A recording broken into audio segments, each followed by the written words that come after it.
नमस्कार, मैं अभिषेक वर्मा। आप देख रहे हैं गुरुजी टीवी। लोहारीडीह वाला जो मामला हुआ था, जो अग्निकांड हुआ था, उसमें छत्तीसगढ़ के पूर्व डिप्टी सीएम टीएस बाबा आज जो जेल में जो बंद है, जो आरोपी बंद है, उनसे मिलने के लिए पहुंचे हुए थे और क्या कुछ उन्होंने मिलकर कहा है, आप वीडियो के माध्यम से सुन सकते हैं। करीब 7 बंदियों से चर्चा हुई। इसमें ज़्यादातर वो लोग थे जिन्होंने लाश को उतारने के लिए, किसी को पुलिस से खबर आई थी, किसी को परिवार वालों ने बोला था कि वो वापस नहीं आए हैं, किसी को संदेश आया कि मध्य प्रदेश की सीमा में ऐसी लाश लटकी हुई है। इन लोग को बुलाया गया। तो करीब 5 या 6 लोग तो ऐसे हैं, 5 लोग कि जो लाश के साथ थे। अर्थात उनका भी ये कहना था कि रात वहाँ रुके, लाश को पुलिस जब आई तो उतारा गया। उतारने के बाद में फिर पोस्टमार्टम की प्रक्रिया हुई। 2 बार पोस्टमार्टम हुआ। एक बार पोस्टमार्टम हुआ, फिर एक और डॉक्टर आए, फिर पोस्टमार्टम हुआ और सुबह फिर रेंगाखार की पुलिस के साथ में वाहन से शव को लाया गया। तो ये तो इनकी बात से ये लगा कि ये 5 लोग तो घटना के समय गांव में ही नहीं थे और 2 लोग और हैं जो जिनसे मुलाकात हुई। एक गांव में सचिव हैं, दूसरे गांव में। उनने बताया कि वो घर में थे, मौके पे नहीं थे। दूसरे ने बताया कि वो खेत में थे, मौके पे नहीं थे। तो 7 लोगों से जो मुलाकात हुई, उनकी बात से तो ये लगता है कि वो मौके पे ही नहीं थे। 5 तो ऑन रिकॉर्ड जहां लाश थी मध्य प्रदेश में, वहां थे। तो ये बातें सामने अभी चर्चा में आई हैं। ये भी लोगों ने बताया कि सिर पे चोट थी और एक व्यक्ति ने बताया कि जो गमछा था, गमछे पे खून के दाग थे।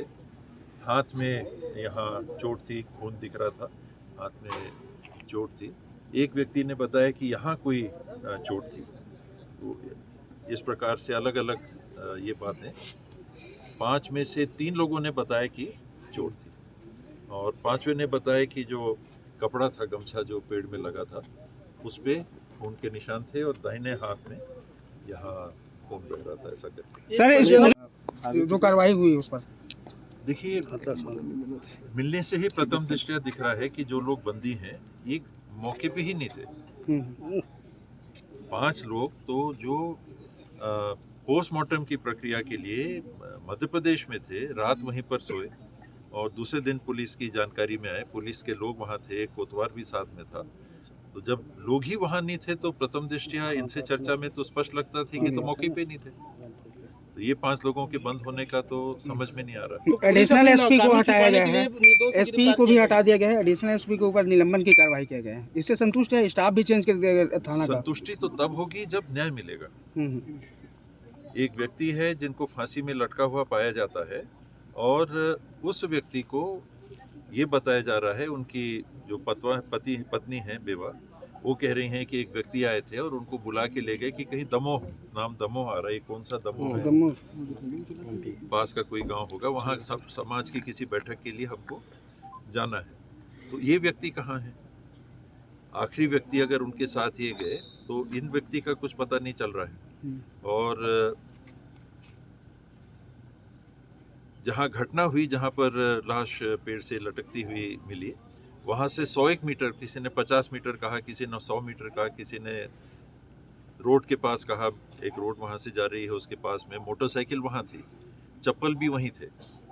और ये जो चोट की बात आ रही है, ये पोस्टमार्टम में है कि नहीं मुझे जानकारी नहीं है, लेकिन ये चश्मदीद माने जाने चाहिए कि जिनको वहाँ बुलाया गया था, इन लोग का ये कहना था। ये बातें जब तक क्लियर नहीं होती, जो घर जला के जिनकी हत्या की गई, इसके मुजरिम कौन है, उनको जब तक सजा नहीं मिलती, कचरू के साथ जो हुआ वो संदेह के दायरे में है या आत्महत्या का मामला है, उसमें कुछ नहीं होता। जिस व्यक्ति को पुलिस हिरासत में मृत्यु हुई उसके संदर्भ में कार्रवाई नहीं होती, तब तक ट्रांसफर कोई हल नहीं है। जेल में बंद जो लोग, ये अपने सबसे पहले तो परिवार में चिंतित है। किसी की पत्नी है, किसी की बेटी है, कोई स्कूल जाता था। एक ने बताया कि मेरी बेटी और कचरू की बेटी ये साथ में आत्मानंद स्कूल में 10वीं में पढ़ते हैं, कभी कचरू छोड़ने जाते थे या लेने जाते थे, कभी ये छोड़ने जाते थे या लेने जाते थे। उसी बाबत उनकी पत्नी ने या बेटी ने भी फ़ोन करके कहा कि पापा नहीं आए हैं या घर वाला नहीं आया है। तो एक ऐसे व्यक्ति हैं और सभी के साथ ये स्थिति है कि उनके परिवार का क्या हो रहा है। उनको ये नहीं पता चल रहा है कि परिवार का खा रहे हैं कि नहीं, क्या स्थिति में है, सुरक्षित हैं कि नहीं, ये उनकी चिंता है। और स्वाभाविक है कि बंदी है तो आदमी दबा रहता है, मानसिक रूप से आदमी दबाव में रहता है कि हमको बंदी बनाया गया। लेकिन सबका भाव ये है कि हम जिनसे मैं मिला हम घटना में थे ही नहीं। तो ये 7 के 7 लोग कम से कम मेरे ख्याल से 33 लोग हैं, इसमें से 7 लोगों का कहना है कि हम तो मौके पे थे ही नहीं। सरकार जनप्रतिनिधि को अगर लोगों के बीच में नहीं जाना है तो उसको जनप्रतिनिधि रहना ही नहीं चाहिए, वो किसी भी दल का हो। अगर आम जनों के बीच में कोई ऐसी घटना और ये अत्यधिक गंभीर घटना होती है तो उनकी जवाबदारी होती है कि वो जाएं। मुझे अपने से आना चाहिए, लेकिन मैं अपने से नहीं आया, भले किसी राजनीतिक दल का हो। लोगों के संदेश गए कि नहीं बाबा आपको आना चाहिए। तो अगर लोग बुला रहे हैं बाहर से मेरे को कि आपको यहाँ आना चाहिए, मतलब समाज में संतोष नहीं है। और जनप्रतिनिधि का तो काम ही है कि उसको पहल करना चाहिए। इसलिए नहीं कि आप कांग्रेस के हो, इसलिए नहीं कि आप भाजपा के हो, ये आपकी मात्र जवाबदेही है एक नागरिक के रूप में कि जनप्रतिनिधि। आप मीडिया के हो तो मीडिया राजनीति कर रही है। मीडिया कैसे राजनीति करेगी? आप अपना दायित्व का निर्वहन कर रहे हो, आपका काम है लोगों तक जानकारी पहुंचाना, सही जानकारी पहुंचाना। अब ये कह दिया जाए कि मीडिया कुछ कर रही है, पहल कर रही है, तो आपकी जवाबदारी। आप तो संवैधानिक व्यवस्था के तीसरे स्तंभ के बाहर के चौथे मान्य स्तंभ हो, इसलिए आप कर रहे हो। जनप्रतिनिधि भी एक स्तंभ है, संविधान का एक स्तंभ है जिसको समाज के लिए व्यवस्था सुचारू रूप से चले उसमें अपनी भागीदारी निभानी है। तो ये दुर्भाग्य है कि हर चीज आजकल हम किसी दल के चश्मे से देखने लगे और घटना पीछे चली जाती है। बात सिर्फ घटना की होनी चाहिए और घटना में जो दोषी हैं, 3 मृत्यु हुई और इसका बैकग्राउंड है, इसके पहले के झगड़े हैं। कहीं वो 72 एकड़ जमीन है गांव में, उसको कब्जे के लेके झगड़े हैं, कोई जेल गया है। दोनों जन जिनकी मृत्यु हुई इसके पहले जेल जा चुके हैं, उनके ऊपर कार्रवाइयाँ हो चुकी हैं, अलग अलग धाराओं में कार्रवाइयाँ हो चुकी हैं। तो ये